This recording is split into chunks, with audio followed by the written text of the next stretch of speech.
আমার তরফ থেকে তোমাদের সবাইকে শুভ নববর্ষ। হ্যাঁ জানি অনেকটা লেট হয়ে ভিডিওটা দিচ্ছি, কি আর করব। তো আজকে ছিল পয়লা বৈশাখের দিন, সকালবেলা খেয়ে নিয়েছিলাম কতিলার জল, আর তারপর ব্রেকফাস্টে ছিল পোলাও আর আলুর দম। তারপরে দেখো পয়লা বৈশাখের দিনই সব থেকে পুরনো জামাটা পরে আমি এখন যাচ্ছি শপিং করতে। তাই দেখে মা বলছে পয়লা বৈশাখের দিন পুরনো জামা, যাই হোক কী আর করবো। তো তারপরে রাস্তায় এসে দেখছি রাস্তা পুরো ফাঁকা, কারণ 12টা বাজে, বেলা 12টার সময় কে থাকে পয়লা বৈশাখের দিন রাস্তায়।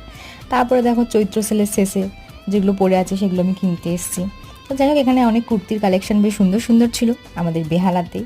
তো সেখান থেকে কটা কুর্তি নিলাম, আর এখানে দেখছিলাম ব্যাগের দোকানে, যেখান থেকে দুটো ব্যাগ নিয়ে এত গরম লেগে গেছে, তার মানে স্প্রাইট খেতে খেতে তারপর চলে এলাম অটো করে বাজারে। বাজারে এসে কিছু সবজি টবজি কিনলাম, তারপরে চলে এসেছিলাম এখানে স্টেশনারি দোকানটাতে, এসে কিছু নেল পলিশ নিয়ে তারপরে বাড়ি চলে এলাম। আর এত গরমে অবস্থা খারাপ হয়ে গেছে দেখো, সেই জন্য এই গরম থেকে বাঁচার জন্য সকালে বানিয়ে রেখেছিলাম ডিটক্স ওয়াটারটা, সেটাই খেয়ে নিলাম এখানে।